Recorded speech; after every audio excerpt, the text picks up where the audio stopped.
Sa emergency radio station sang Archdiocese of Capiz, ini ang 88.1 kada FM. Nagapalayag kita sa kanginan, pinaagi sa emergency broadcast permit nga ginhatag sa aton sang National Telecommunications Commission kagang ini nga istasyon ang ginadumala sang Capiz Archdiocesan Social Action Center, ang social development kag humanitarian arm sang Archdiocese of Capiz. Kasak Special Coverage. Nagapalayag ang programa Kasak Special Coverage para sa padayon nga pagdulong sa inyo sa mga importante nga mga balita kag impormasyon na tuhoy sa coronavirus pandemic. Subong nga adlaw sang Miyerkules, petsa 12 kita sa bulan sang Mayo, tuig 2021.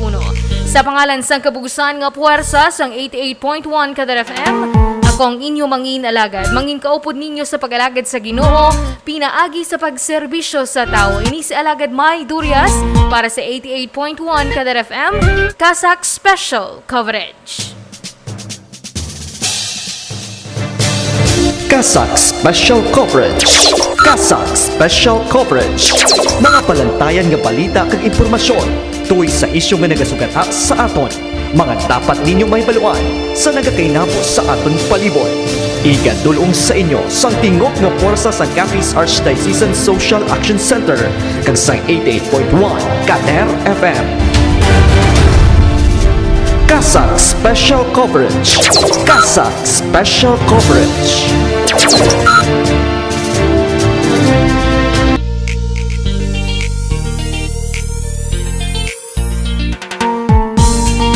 Kasak Special Coverage. Kasak Special Coverage. Sa liwat, maayong hapon sa inyo tanan mga kaalagad. Sa tanan nga malabutan sang aton nga programa sa 47 ka mga kabaranggayan sa syudad sang Rojas, 2 ka distrito sa probinsya sang Capiz, kag subong man sa mga kailapit naton nga mga kaprobinsyahanan.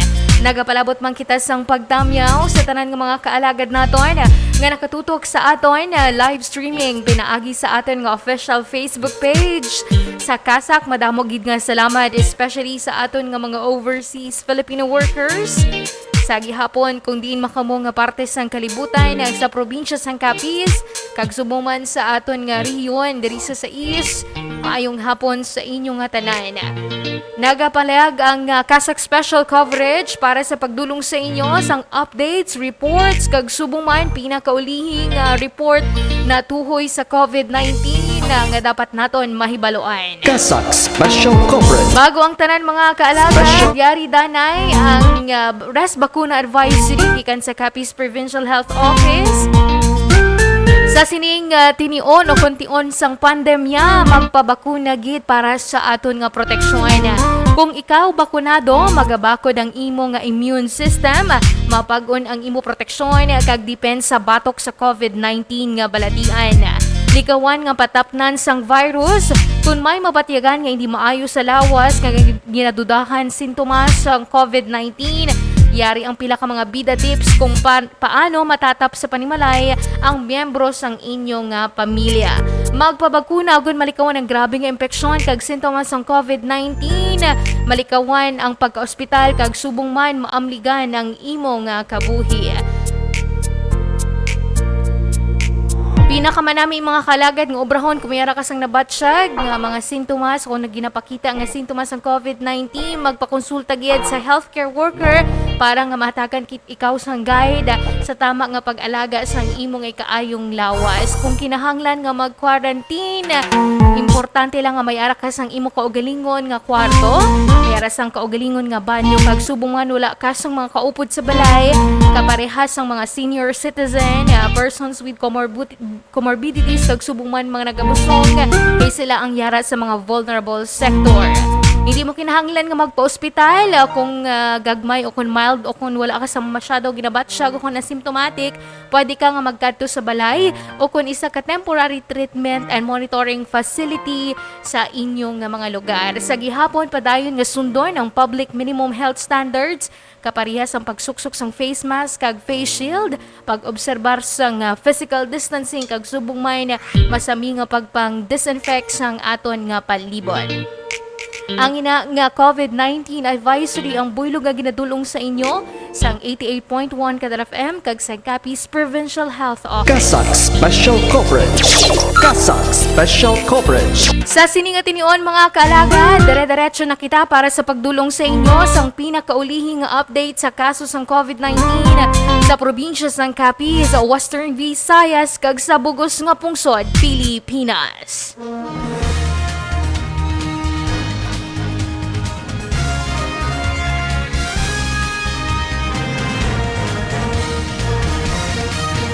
Kasag Special Coverage. Sa pinakaulihing nga status update sa Capiz Provincial Health Office, kagahapon nga adlaw Mayo 11 tuig 2021, nakabalhag sang dugang nga 29 ka mga bag-o nga kaso ang probinsya sang Capiz. Sa karon nakalabot na sa 268,268 ang mga aktibo nga kaso sa probinsya sang Capiz. Kagahapon may nakalista sang 7 ka mga dugang nga recoveries, samtang naglabot na sa 1,645 kon 82.13% ang kabugusan nga recoveries. Nakabalhag man sang dugang nga isa ka individual nga ginbawian sang kabuhi bangod sa COVID-19 diri sa aton kag naglabot na sa 90 ang kabugusan nga kaso sang mga napatay. Ang probinsya sang Capiz ang nakabalhag na sang 2,003 ka mga total confirmed COVID-19 cases. Kasag Special Coverage. Kasag Special Coverage. Samtang sa pinakaulihing nga report sang Department of Health Western Visayas Center for Health Development, ang case bulletin number 410, kagahapon nga adlaw na kadugang sang 385 ka mga bag-o nga kaso sang COVID-19 sa bilog nga Western Visayas. Naghikan nini sa mga probinsya sang Aklan nga naka-record sang 13 ka mga bag-o nga kaso, 2 sa probinsya sang Antique, 29 sa probinsya sang Capiz, samtang 4 naman sa probinsya sang Guimaras. Naka-record sang 10 ka mga bag-o nga kaso ang probinsya sang Iloilo, samtang pinakamadamo sa gihapon ang naggikan sa probinsya sang Negros Occidental nga naka-record sang 189 ka mga bag-o nga local cases, samtang 27 ang nagpositibo sa ilang mga locally stranded individuals. Sa 63 naman ang nalista sa syudad sang Bacolod, samtang 47 naman sa syudad sang Iloilo.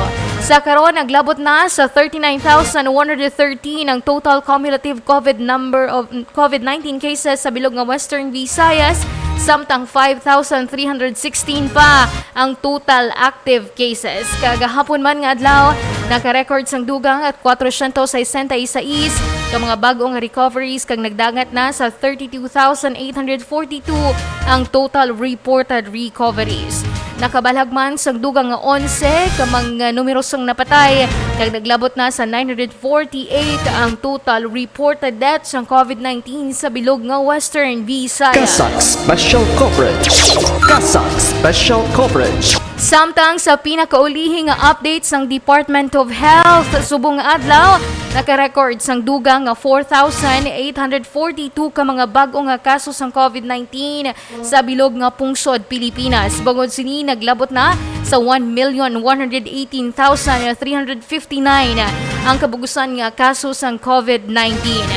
Karon nagalabot na sa 53,214 ang total active cases, samtang nakabalag naman sang dugang 8,312 newly reported recoveries. Sa pungsod Pilipinas, naglabot na sa 18,714 ang total death toll matapos nga makadugang sang 94 ka mga numero sang mga napatay sa nakaligad nga 24 oras. Kasag Special Coverage.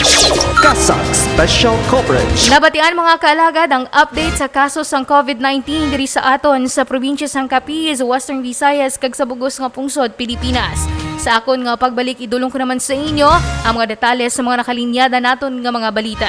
Magabalik ang Kasag Special Coverage matapos ang pila ka mga importante nga mga pahibalo. Ano bala ang coronavirus? Ang coronavirus isa kadako nga pamilya sang virus nga nagatugas sang balatian. Ini nagasugod sa simple nga kataro, tubtob nga mangin seryoso ini nga impeksyon, kasubong sang una sang Middle East Respiratory Syndrome o kon MERS-CoV, kag sang Severe Acute Respiratory Syndrome o kon SARS. Sa mga delikado kag grabe na nga kaso sang coronavirus, Ini mahimo nga mangintunaan sang pneumonia, acute respiratory syndrome, problema sa bato, kag mahimo magresulta sa kamatayon. Ano ang mga sintomas sang coronavirus? Ang mga sintomas amo ang sipon, ubo, lagnat, pagmala kag paghubag sang tutunlan, kag nabudlayan na ginhawa. Paano bala ang paglapta sang sini nga virus?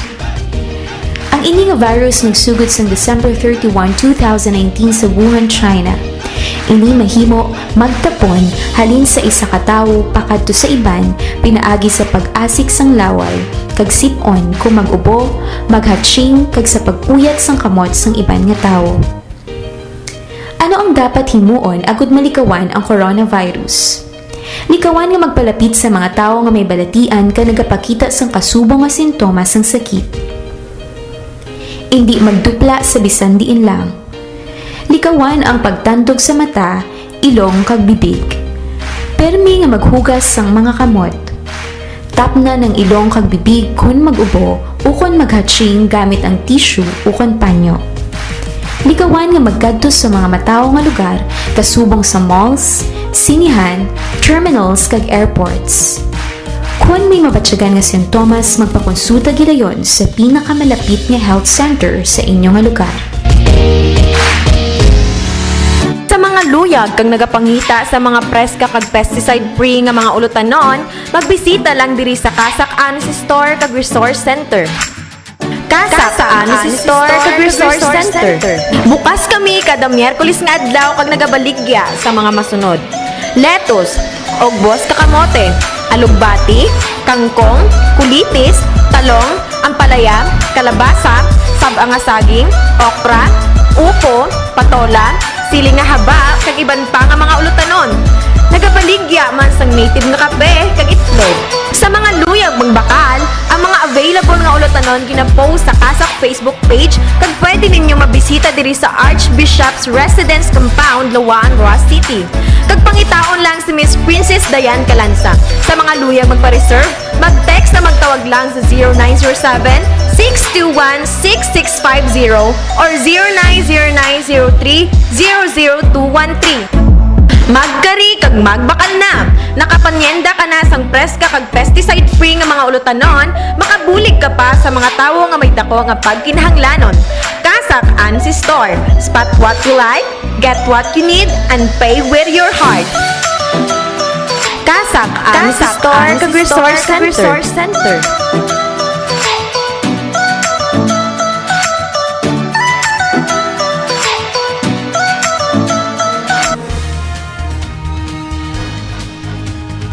Kasak Special Coverage. Kasak Special Coverage. Nagabalik ang Kasak Special Coverage, kagyari na ang atin nga mga headlines. Kasak Special Coverage. Kasak Special Coverage. Para sa Balita National, Department of Health ginkumpirmar ang pagsulod sang Indian variant sang COVID-19 sa pungsod Pilipinas. Kasak Special Coverage. Kasak Special Coverage. Samtang Balita Regional COVID-19 Vaccination Operation Center manuals ginpanagtag sa mga local chief executives sang Western Visayas. Kasak Special Coverage. Kasak Special. Samtang swab test pag-abot sa syudad sang Bacolod, ginaplano nga implementar sa mga mag-aabot nga overseas Filipino workers. Kasak Special Coverage. Kasak Special Coverage. DOH Western Visayas nagpahanumdum sa mga LGU sa doble nga paghalong kag preparasyon sa Indian variant sang COVID-19. Kasak Special Coverage. Kasak Special Coverage. Samtang balita lokal, Capiz Provincial Health Office kag Governor Nonoy Evan Contreras miaras sang pahanumdum para sa tanan nga mga kapisnon sa sining tinion sang pandemya. Kasak Special Coverage. Kasak Special Coverage. Samtang banwas sang dumaraw na kadugang sa duwa ka kaso sang COVID-19 kagahapon. Kasak Special Coverage. Kasak Special Coverage. Kagahapon nga adlaw mga kaalagad, ginkumpirmar sang Department of Health nga nagsulod sa Pilipinas ang Indian variant sang COVID-19. Mahibaluan nga ang Indian variant ang ginakabig nga double mutant bangod sa madasig nga paglatorn kag paglaptas ang virus nga amo sa karon nagapabudlay sa pungsod India. Para sa dugang nga detalye sang sininga balita, idulong sa ato ni Alagad Liza Generale. Kasag Special Coverage. Kasag Special Coverage. Ginkumpirmar sang Department of Health kagahapon ang pagka-detect sang Indian variant sang COVID-19 sa duha ka mga Pilipino nga nakapauli sa Pilipinas. Suno kay DOH Undersecretary Maria Rosario Berhere, ang unang nga kaso sang B1617 variant amo ang isa ka 37 anyos nga seaman nga nagpuli sa pungsod gikan sa Oman sang Abril 10. Samtang ang ikaduha naman isa ka 58 anyos nga seaman nga nag-abot sang Abril 19. Dugang nga pahayag sini, ang mga nasambit nga pasyente ang wala sang travel history sa India kag naka-record nga nag-ayon na sa nasambit nga balatian. Samtang, sunod naman kay DOH Epidemiology Bureau Director Althea de Guzman, dako ang posibilidad nga hindi maglapta ang nasambit nga variant, bangod ang mga nasambit nga pasyente ang diretso nga gin-quarantine sa mga quarantine facilities, rason nga wala sang na-detect nga close contact sa mga ini. Suno sa mga pagtuon, ang India COVID-19 variant ang ginakabig nga double mutant bangod sa presensya sang duha ka mutation sa spike sang protein sang virus nga isa sa mga rason kung nga man mas madasig ini makalaton kag makapadamo sa sulod sang lawas sang isa ka tawo. Kaupod mo sa pag-alagad sa Ginoo pinaagi sa pagserbisyo sa tawo. Ini si Liza Generale, 88.1 Kader FM. Kasag Special Coverage.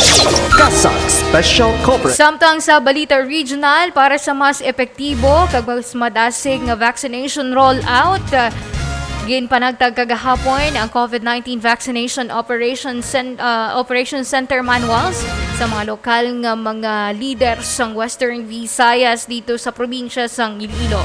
Para sa pagdulong sang detalye sang sininga balita, mangin kaupod naton para sa live report, Alagad Elamer Bartolay. Kasag Special Coverage. Kasag Special Coverage. Agud nga masiguro nga nagakaigo kag epektibo ang pag-roll out sang COVID-19 vaccine sa Visayas, nagpanghatag ang Office of the Presidential Assistant for the Visayas o OPAV sang COVID-19 Vaccination Operation Center manuals para sa mga local chief executives sa Western Visayas. Suno kay Assistant Secretary Anthony Gerard John G. Gonzales, nahimo ang mga nasambit nga manual sandigman sa direktiba ni Presidential Assistant for the Visayas Secretary Michael Lloyd Dino. Tinutuyo sang manual ang mas epektibo kag epesyente nga pagpatigayon sa vaccination program sa Visayas, may kaangtanan man sa ginapatigayon nga pagsinulundan sa program sang pagpabakuna sang nasyonal nga gobyerno. Ang nasambit nga distribution kagahapon ang ginpangunahan naman ni Gonzales kag retired Major General Melquiades Feliciano, ang Deputy Chief Implementor for the Interagency Task Force ug IATF in the Visayas nga ginpahamtang sa Iloilo Convention Center. Kaupod mo sa pag-alagad sa Ginoo pinaagi sa pagserbisyo sa tao. Elamer Bartolay, 88.1 Kader FM. Kasag Special Coverage. Kasag Special Coverage. Samtang sa syudad sang Bacolod, ginaplano sa karon nga implementar ang mandatoryong nga pag-swab sa liwat sa mga magapauli nga overseas Filipino workers sa ilang nga pagsulod sa probinsya bangod man sa hadlok o kon risgo nga dala sang Indian variant sang COVID-19. Para sa pagdulong sang detalye sang sininga balita, mangin kaupod naton para sa live report Alagad Maria Rica May Pablo. Kasag Special Coverage. Kasag Special Coverage. Ginaproponer ni Councilor Israel Salonga, chairperson of the city's action team on returning overseas Filipino workers o HATRO sa syudad ng Bacolod, ang pagpaidalom sa liwat sa swab test sa mga maabot nga OFWs sandig sa bag-o nga direktiba sa National Interagency Task Force o NIATF. Santo sa nasambit nga direktiba nga epektibo sa Mayo 8, tanan nga magapauli nga OFWs ang kinahanglan nga magpaidalom sa strikto nga 14-day quarantine kung sa diin ulo ka adlaw ang itiner sa Manila o kung Cebu, samtang nabilin nga 4 ka adlaw ipadayon sa ila mga probinsya oras nga magdingatibo ang ila RT-PCR test. Dugang pa diri, ang pagkuha sang swab test ang ipatigayon sa ikapito nga adlaw umpisa sa una nga adlaw sang ila pag-abot. Apang suno kay Salonga may ara pa sang protocol sa pagbiyahe nga naga-require sa mga inbound travelers sang negative RT-PCR result sa sulod sang 72 hours bago ang ila pagsulod sa isa ka lugar. Bangod sini, plano nga i-propose sini sa EOC or Emergency Operations Center sang lugar nga sa mga maabot nga OFWs kag ROFs ang kinahanglan nga iswa bilang kabahin sang preventive measures agud malikawan ang paglaptas ng COVID-19. Matandaan man nga nagpahanumdum ang DOH sa mga LGUs sa paghugot sang ilang mga protocols, ilabi na sa mga OFWs matapos nga makumpirmar ang pagsulod sang Indian variant ng COVID-19 sa Pilipinas. Kaupod mo sa pag-alagad sa Ginoo pinaagi sa pagserbisyo sa tao, ini si Maria Rica May Pablo, 88.1 Kader FM. Kasak Special Coverage.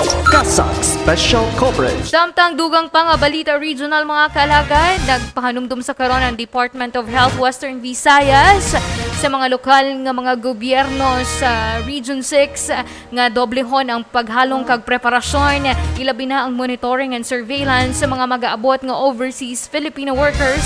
Pangud gani sa balita nga nagsulod na sa Pilipinas ang Indian variant ng COVID-19. Para sa pagdunong sang detalye sang sining nga balita, mangin kaupod naton para sa live report alagad John Ray de Los Santos. Kasak Special Coverage. Kasak Special Coverage. Mas dublihon ang paghalong kag preparasyon ilabi na sa mga nag-alabutan nga mga overseas Filipino workers. Amo ini ang pahanumdom sang Department of Health Region 6 sa mga lokal nga gobyerno sang Western Visayas. Suno kay Dr. Marie Jocelyn T., Medical Coordinator for Emerging and Re-Emerging Infectious Disease sang Department of Health DOH Region 6, dapat nga mas pasang karon pa sa mga local government unit ang monitoring kag surveillance sa mga magasulod sa tagsa ka probinsya. Dugang pa sini, mas striktohon pa ang pagpatuman sa mga health protocols ilabi na sa mga nagapauli nga mga OFWs. Question man sini, manginhugot ang pagtsakyar sa mga pre-entry requirements sang mga ini ilabi na sa pagsiguro nga matuod nga negatibo sila sang ilang mga resulta sang reverse transcription polymerase chain reaction o kun ang RT-PCR test. Panumdum sang DOH, hindi magpakampante sa sini nga sitwasyon. I-monitor gid bisan ang mga naka-quarantine nga nagpakita sang sintomas sang virus. Importante sa gihapon nga magsunod sang mga public minimum health standards kag ang pagkumpleto sang dosage sang COVID-19 vaccines. Kaupod mo sa pag-alagad sa Ginoo pinaagi sa pagserbisyo sa tao, Jean Reyes de Los Santos, 88.1 Kader FM. Kasak Special Coverage. Kasak Special Coverage. Samtang sa balita lokal mga kalagad, may ara sa karon sang pahanumdom o kon COVID-19 advocacy ang Capiz Provincial Health Office kaupod ang mismong Capiz Governor Esteban Evan Conteras. Para may baluan ang ilang mensahe, yari ang video gikan sa Capiz Provincial Health Office. Tapnaon naton ang pagnilaptas ang kaso ng COVID-19 sa aton probinsya. Ikaw, ako, kag ang tagsa-tagsa, kinahanglan magbuligay agud matapna ang pandemya. Yari ang mensahe nagikan sa Provincial Health Office. Ang bakuna nagabulig agud mamiligan ka kag ang imong pamilya. Tapnaon naton ang pagnilaptas ang COVID-19 sa aton probinsya. Magpabakuna para sa imo proteksyon. Kung ikaw bakunado, mabakod imo depensa. Makabato ang imo lawas sa infeksyon agud malikawan ang grabe nga sintomas kag pagka-ospital kag mahilayo sa peligro ang imo kabuhi. Magpalista na sa tagsa ninyo ka mga health centers para maupod ang inyong pangalan sa pagatagaan sang libre nga bakuna nga ginahatag sang aton gobyerno.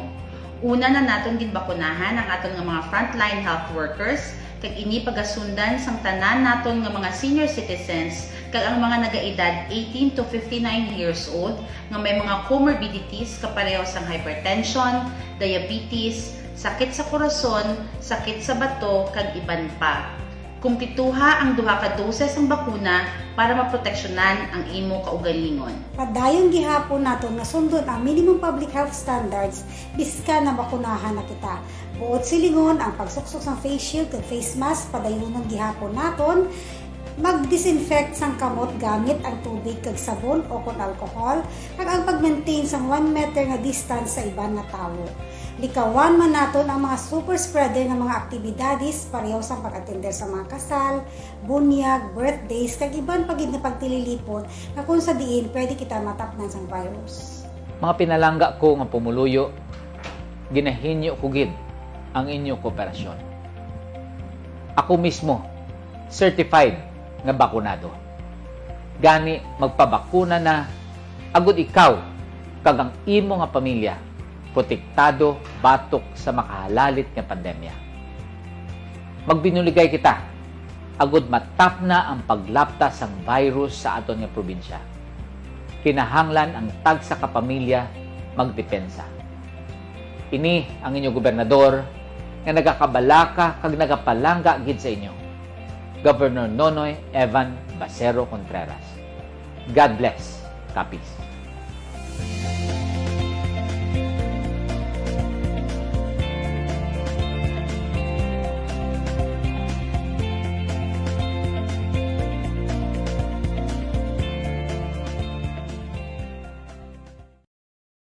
Coverage. Kasak Special Coverage. Samtang sa dugang nga balita lokal mga kaalagad sa Banwasang dumaraw, gin-anunsyar kagahapon nga mayara sang dugang nga bag-o nga kaso sang COVID-19. Suno sa records sang lokal nga gobyerno amo ini ika-38 kag ika-39 nga kaso sang COVID-19 sa nasambit nga banwa. Ang ika-38 nga kaso ay sa kababayi 55 anyos kag pumuloy sang barangay Alipasyawan, Dumaraw, Capiz. Kag ang isa naman ang lalaki nga 57 anyos kag pumuloy naman sang kaparehas nga lugar. Sang Mayo 1, tuig 2021 pareho ni nga nakitaan ang mayara sang sintomas kaangay sang pag-ubo, hilanat kag pagpalanakit sang lawas. Samtang sang Mayo 10, ang schedule sang ilang swab test Mayo 11 nga nagwa nga positibo ang duwa sa nasambit nga balatian. Wala ang manginisang travel history sa guwa sang pungsod apang mayara sa lokal kon sa probinsya sang Capiz. Nahibaluan man nga may close contact ini sa isa ka COVID-19 positive, samtang subong asymptomatic na ang mga nasambit nga persona kag pareho nga naka-isolate sa ilang nga mga puluyan. Sa gihapon padayon nga magsunod sa mga pahanungdan angay sa pagsuksok sang face mask kag face shield kag pag-obserbar sang masobra isa ka metro nga social distancing. Kasak Special Coverage. Kasak Special Coverage. Nabatian mga kaalagad ang mga balita gikan diri sa hulot balitaan sang 88.1 Kadar FM nga gindulong sa inyo sang inyong mga tagapagbalita sa kahanginan 88.1 Kadar FM correspondent. Kasak Special Coverage. Kasak Special Coverage. Oras naton mga kaalagad, alas 5:15 na sa hapon. Kagkutob na lamang diri ang aton nga programa. Madamo gid nga salamat sa tanan nga nagupod sa aton sa sining edisyon sang Kasak Special Coverage. Kasak Special Coverage. Sa pangalan sang kabugusan nga puwersa sang 88.1 Kadar FM, aton nga overall chairman is Eminence Jose Cardinal Advincula, Arsobispo sang Capiz, Managing and Social Action Director, Reverend Father Mark Ranflor, aton Program Manager Father Francisco Casalda Jr. Sa pangalan sang aton Station Manager Reverend Father John Dave Ebalia, aton nga mga technical directors Engineer RJ Borja, alagad Mingming Wego kag akon partner technical alagad Maria Jean Lorin Balgos. Magakita na kita liwat buwas nga adlaw alas 4:30 tubtob alas 5 sa hapon sa padayon nga pagdulong sa inyo sa mga balita kag impormasyon na tuhoy sa COVID-19. Kaupod mo sa pag-alagad sa Ginoo pinaagi sa pagserbisyo sa tao. Ini si alagad May Durias para sa 88.1 Kadar FM Kasak Special Coverage. Thank you so much and God bless Pilipinas. Ang pandemya, mangin mahalong kita, hindi lamang sa halit nga epekto sang COVID-19 sa aton ikaayong lawas, kundi pati sa aton mga ginapamatian nga balita. Pumalo na sa higit 1 milyon ang mga kaso ng COVID-19 sa ating bansa. Mas malala pa ang nararanasang pagdami ng COVID-19 cases ngayon sa Metro Manila. Muling nakapagtala ng record ang India sa dami ng bagong kaso sa isang araw.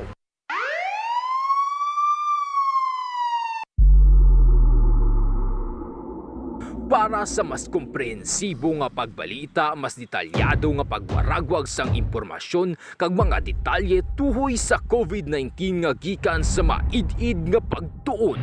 Kasak Special Coverage. Kasak Special Coverage. Igadulong sa inyo sang inyong mga kaalagad sa kahanginan. Alagad Maidoryas kag alagad Real de la Rosa. Kasak Special Coverage. Mabatian live sa Kasak Facebook page kag 88.1 Kader FM. Lunes tubto Biyernes alas 4:30 tubto 5 sa hapon. Kasak Special Coverage. Kasak Special Coverage. Ang alagad nyo sa pagtuo kag pagserbisyo sa tawo.